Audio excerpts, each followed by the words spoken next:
end.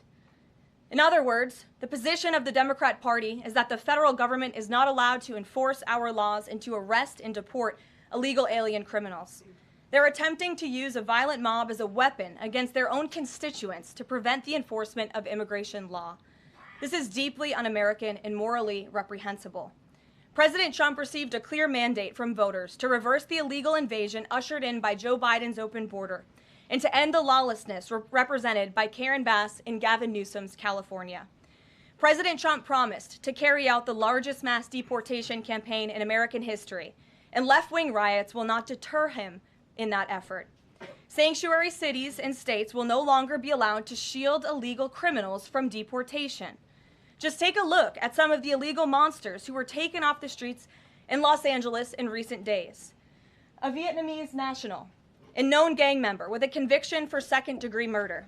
A Mexican national with convictions for child molestation who was armed with a dangerous weapon and had previous arrests for robbery and domestic violence. A Filipino national with convictions of rape, assault, burglary, and theft. A Mexican national convicted of statutory rape, narcotics violations, and hit and run. A Nicaraguan national with convictions for domestic violence and hit and run, and a previous arrest for willful cruelty to a child.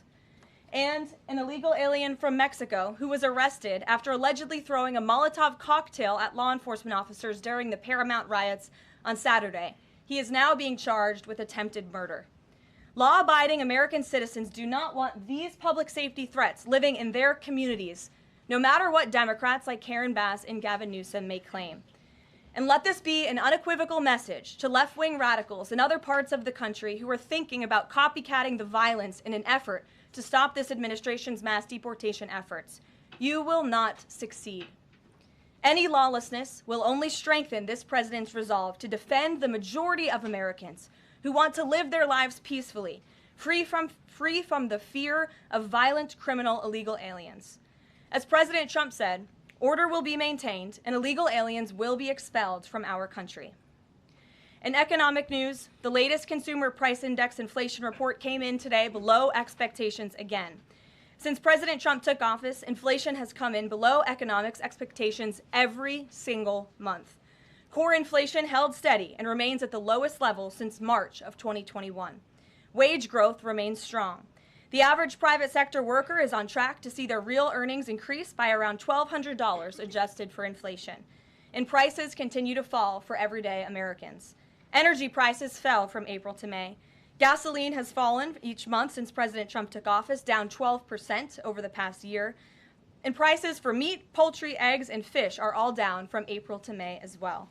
Under President Trump's strong leadership, America is beating Joe Biden's record-high inflation crisis. And once the One Big Beautiful Bill passes, our economy will boom like never before. This bill is the largest tax cut for middle-class Americans in history. The One Big Beautiful Bill gives a 15% tax cut to working Americans and families. We'll see increased take-home pay of $10,000 per year. The One Big Beautiful Bill expands the child tax credit to $2,500 for more than 40 million American families with children. And the One Big Beautiful Bill cuts taxes for overtime workers, saving them nearly $2,000 per year, and ends taxes on tips, saving tipped workers nearly $2,000 per year as well. All of these provisions are broadly popular with an overwhelming support from the American people. We need Republicans in Congress to finish the job and send the One Big Beautiful Bill back to President Trump's desk for his signature as soon as possible. With that, we'll get to questions. I'm sure you have many of them today. Here in our new media seat is Elizabeth Mitchell, the White House correspondent for the Daily Signal, who's not afforded a seat in this room, but today she is. Thank you, Elizabeth. Thank you so much, Caroline. I have two questions, if that's okay. First, a few Republicans on Capitol Hill are suggesting that President Trump scale back deportations, even as ICE is reportedly gearing up for raids in 5 more Democrat-led areas. Would anything dissuade President Trump, and would he consider sending in Marines if anti-ICE violence occurs in these cities? Well, I think I may have just answered both of your questions with my opening monologue. The Trump administration is going to continue the mass deportation effort that the president promised the American public. Many of you were at those rallies in cities and communities across the country when the president spoke about his commitment to removing violent illegal criminals. and anyone who has broken our nation's immigration laws from American communities. And God bless our ICE and Border Patrol who are working hard on that effort. This administration is going to continue that.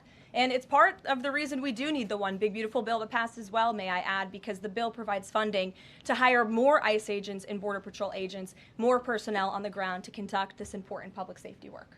Thank you. And on another topic, President Trump has indicated that aides to former President Biden who used the auto pen to sign major orders and pardons should be investigated for potential crimes. Does he think that Biden allowing, or at least being negligently unaware of this activity, was an impeachable offense? I haven't heard the president address whether it's an impeachable offense, but it could perhaps be a criminal offense, especially on behalf of staffers who may have been utilizing the president's signature without his authority or consent. I understand that Republicans on the Hill are moving in the right direction to call attention to this and to bring in some former White House staffers who clearly knew more than they ever shared and never addressed with the American public. And so we look forward to seeing where this investigation continues, and I know the Department of Justice is also looking into the matter as well.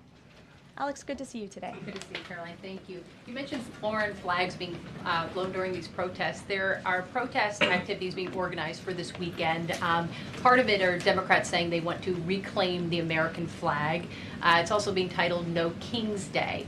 Does the president see himself as a king, and does the White House expect to see American flags being flown during these protests this weekend? The president views himself as the president of the United States of America. This is a constitutional republic, and we want to see all of our citizens be proud of the country in which they are given the privilege and the blessing to live. And I think that those images of foreign flags being waved with, by illegal criminals and by violent rioters in the face of cars blowing up and of flames in the city. I have photos of that here to show you. With this violence and destruction that occurred, is an image that Governor Gavin Newsom owns. This is his city, and President Trump saw these images, and he said that is not going to be accepted or tolerated, and hence why he deployed the National Guard and United States Marines who have helped to quell that violence. If I can ask another. Sure.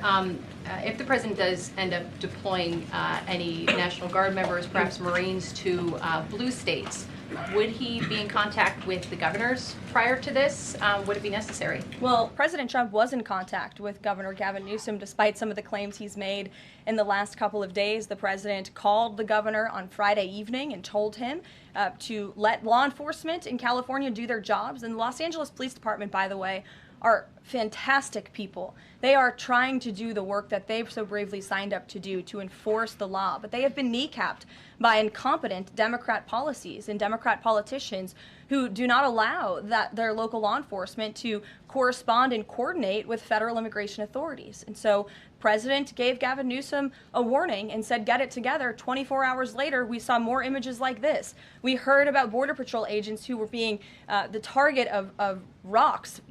These illegal criminals were throwing rocks at our Border Patrol and ICE agents, and so the president made the decision to federalize California's National Guard. Stephanie. Thank you. Two questions on the China trade deal, if I may. Sure. First, will the president formally sign the trade deal, and if so, when? Secretary Lutnick sort of alluded to the fact that it might be in a couple of days, but I'm curious if there's anything more specific to read out. Sure. Well, I do have more specifics for you. I spoke to the president about this.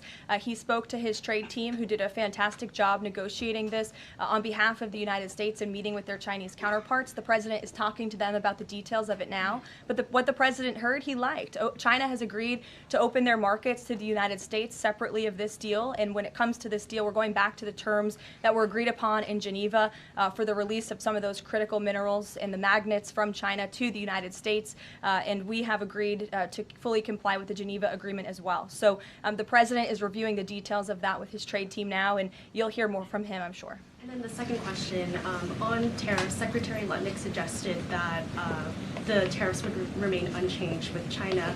I'm wondering if there's any room for them to negotiate even lower, or if this is the floor.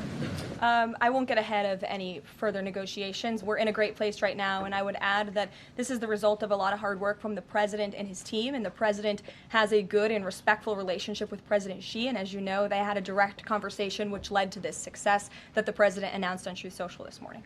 JJ. On North Korea, has the president tried to resume dialogue with Kim Jong-un? There's some reporting that the president sent a letter and tried to give it to Kim Jong-un through some North Korean diplomats through the UN, and they declined to take it and send it to Kim Jong-un. The president remains receptive to correspondence with Kim Jong-un, and he'd like to see the progress